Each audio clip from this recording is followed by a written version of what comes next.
Olá, nos estúdios da TV Êxito, Ambiente Legal, tenho a honra de entrevistar hoje uma pessoa absolutamente plugada com a economia moderna e um dos fatores econômicos mais sensíveis e mais complexos, que é a mudança climática, as mudanças do nosso clima e o mercado de emissões, né?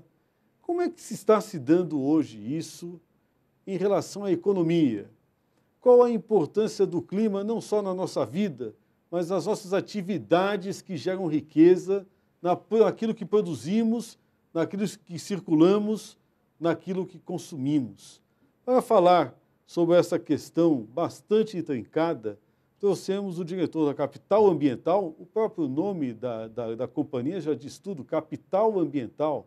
Quer dizer, o meio ambiente hoje como um recurso econômico importante, né, no sistema capitalista, no sistema de mercado, né?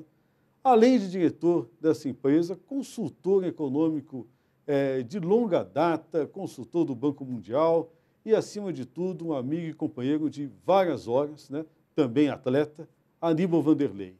Aníbal, é um prazer estar com você aqui, de novo, no Ambiente Legal.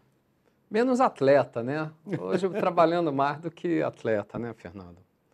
Enfim. Aníbal, como é que está hoje essa questão das mudanças climáticas e como é que você está vendo hoje a introdução do controle do clima, né, na atividade econômica? Você tem que olhar o gás de efeito estufa, o uso do recurso natural como um ativo, como um bem, um fator de produção, enfim.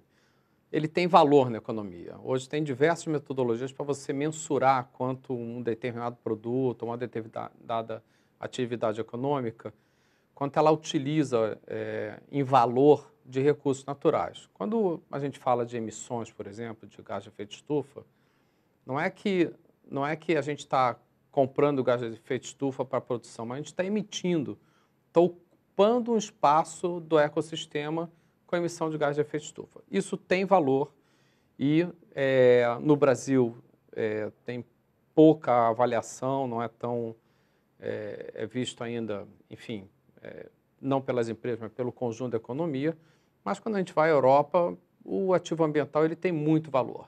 Quando a gente vai aos Estados Unidos, Europa, Ásia, outros ativos que não o gás de efeito estufa, porque por uma questão regulatória, eles têm um valor já pré-determinado. Água tem valor, solo tem valor, enfim. Agora a gente está dando valor a emissões de efeito estufa numa forma, um meio de reduzir, né? Enfim, cada um desses produtos ele acaba entrando como fator de produção e tem custo e acaba impactando o resultado, a competição entre países, entre empresas. Nós já lidamos com essa questão conjuntamente, separadamente, né? E nós observamos hoje uma coisa muito grave aqui no Brasil, né? Muito se fala e pouco efetivamente se faz, né, com referência à metodologia, a critérios técnicos, né, para a gente não só mensurar as emissões de gases de efeito estufa em nosso país, né, mas também para poder saber de que forma nós podemos tornar esta questão efetivamente um fator econômico e ambiental, né? Fernando, a gente tem que segregar dois fenômenos aí, né? Um fenômeno é o fenômeno da valoração. Outro fenômeno é o da medição, apuração e auditoria sobre volumes e até valores. Então, na questão da aferição e enfim, separando da valoração, na questão da aferição, nós dominamos essa tecnologia. Assim, não vou dizer que são muitas empresas, são poucas empresas têm esse domínio no Brasil, algumas com excelente qualidade, outras com menor qualidade.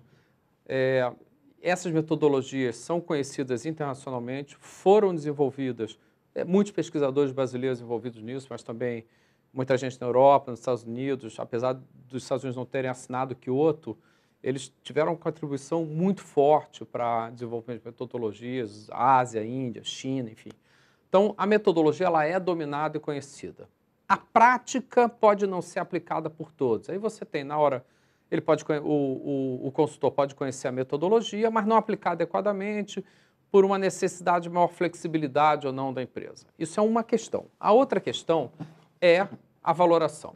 E aí a gente tem que olhar como, no que diz respeito principalmente a gás de efeito estufa, enfim, focado nele, a gente tem que olhar nos mercados que estão maduros. O mercado maduro no mundo hoje é a Europa. A Europa criou limite para as empresas emitirem, deu preço formal ao carbono. Quer dizer, hoje, se uma empresa estoura o limite de emissão dela, ela vai pagar 100 euros por tonelada. Enfim, na fase atual de Kyoto, né?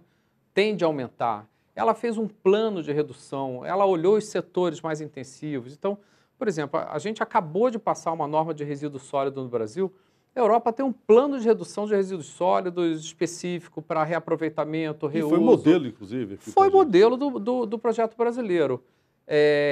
E principalmente o resíduo orgânico, que uma vez...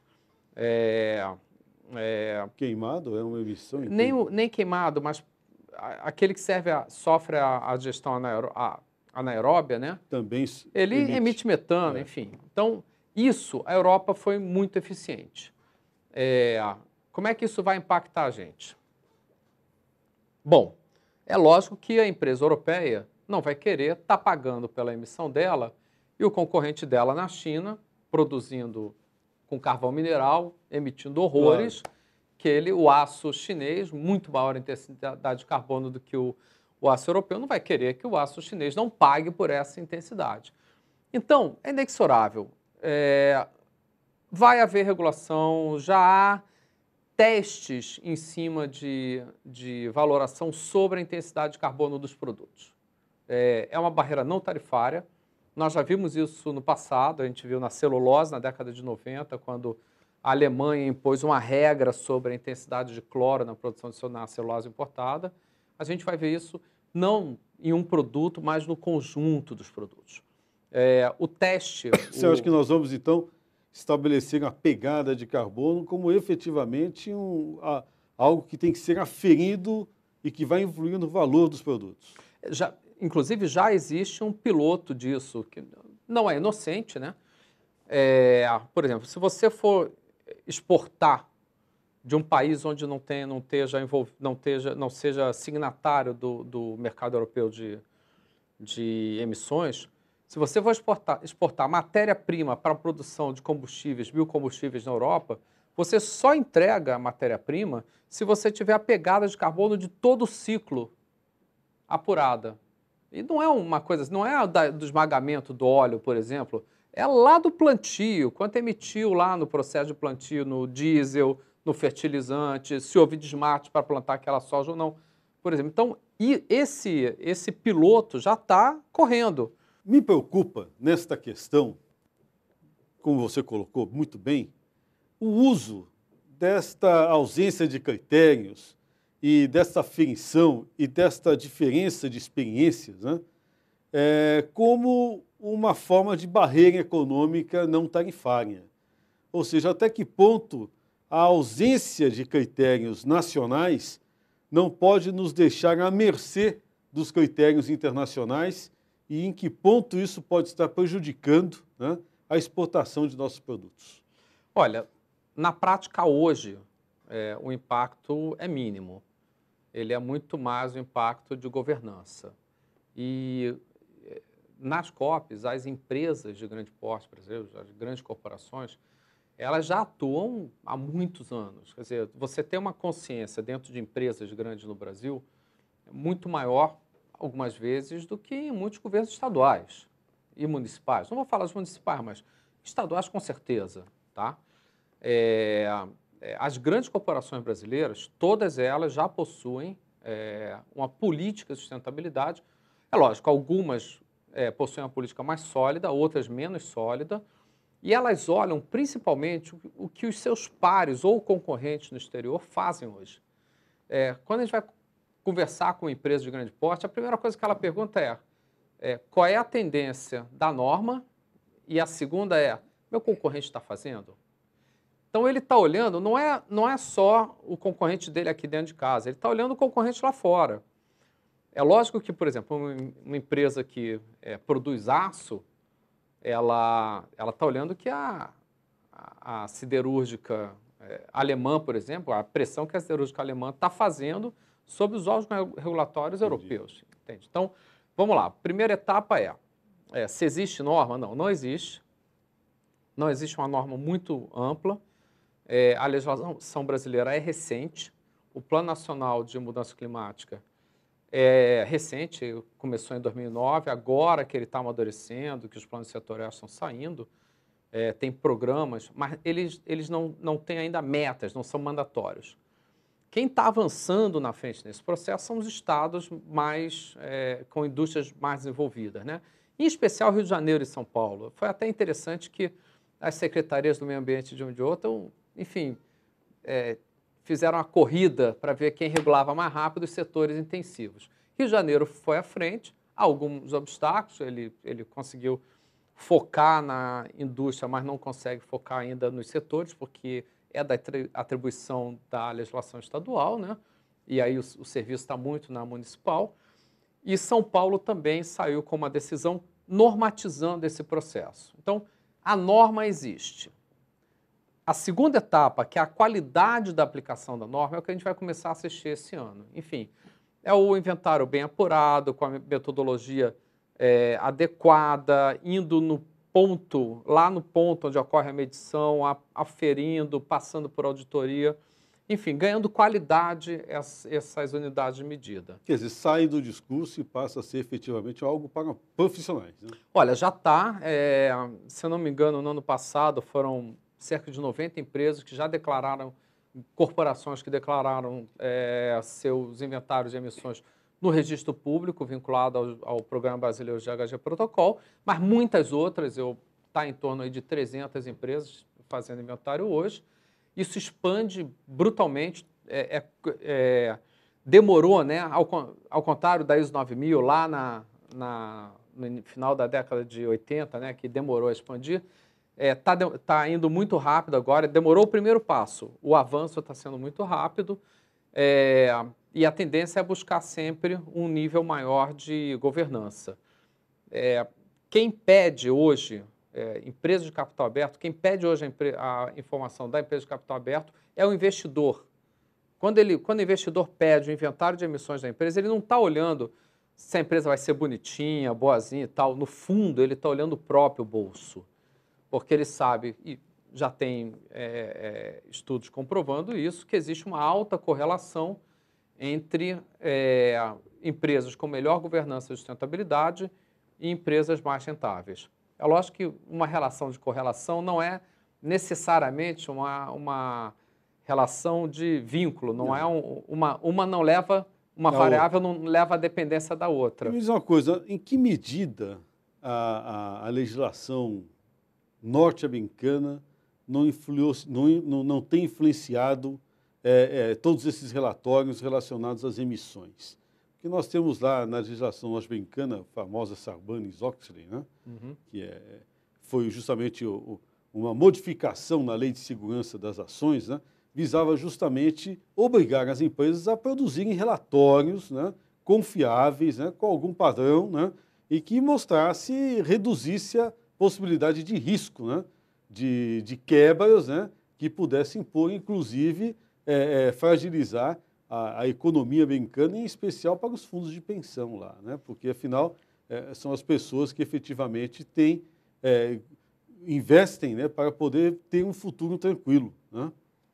Aqui no Brasil, como você colocou muito bem, o investidor está buscando, né?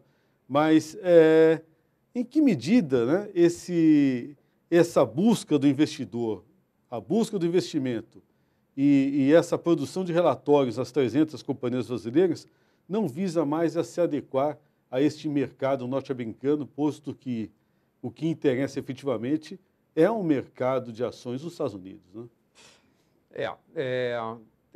O americano e o brasileiro. Um detalhe, os americanos não estão no protocolo de Kyoto. Não estão. Esse que é o negócio. Mas nunca é tarde lembrar que são dos maiores contribuidores na elaboração do protocolo.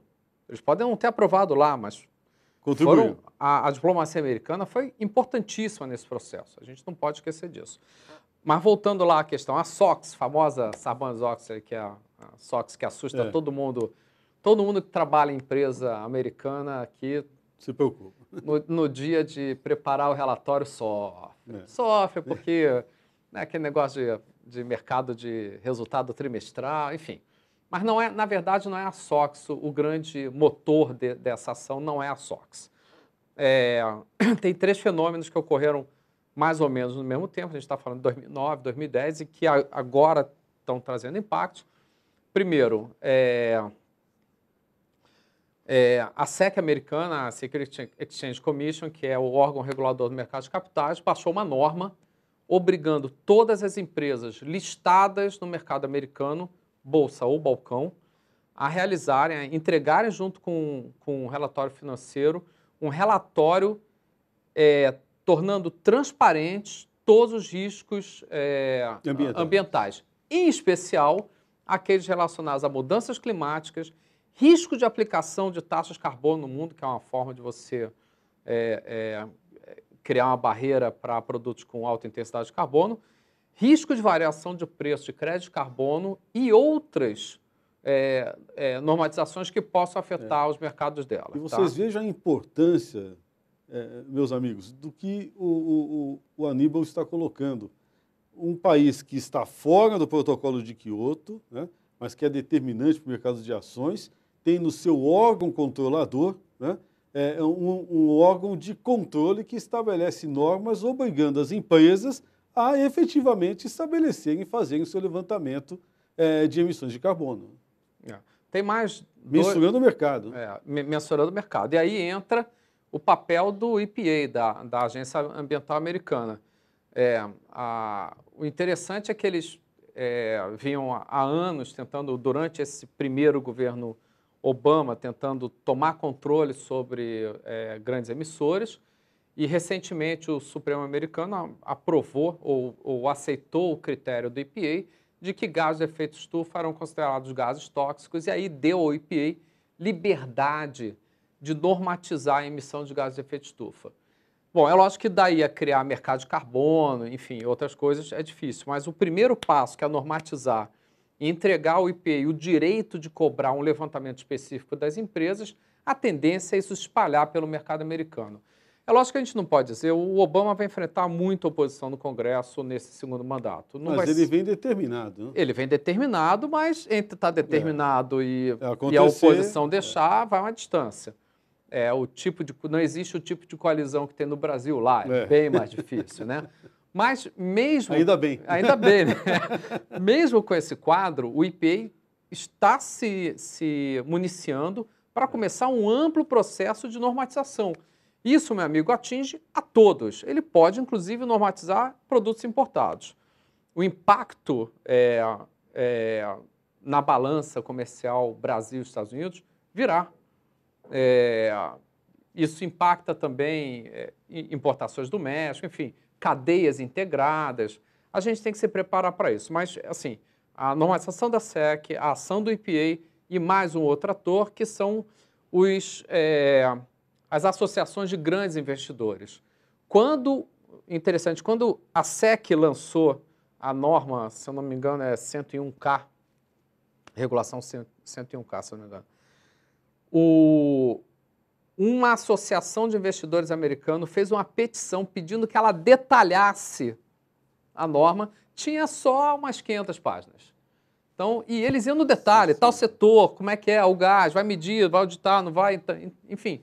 Então, você tem que olhar o investidor americano, que ele é feroz, ele quer ter certeza que o risco dele está mais ou menos sob controle. E como você bem disse, o controlador americano é o que controla efetivamente o mercado e é determinante para a economia do mundo. Né? Com esta avaliação do Aníbal, eu acho que nós encerramos com um questionamento aí importante para todos aqueles que lidam com a sustentabilidade. O mercado de carbono, queiram ou não, ainda que digam que está embaixo, ele veio para ficar. E ele vai ter efetivamente o seu papel cada vez mais reconhecido como fator determinante para as decisões da economia nos próximos anos. Muito obrigado, Aníbal, pela sua Obrigado a contribuição. você pela Volte oportunidade. sempre ao Ambiente Legal.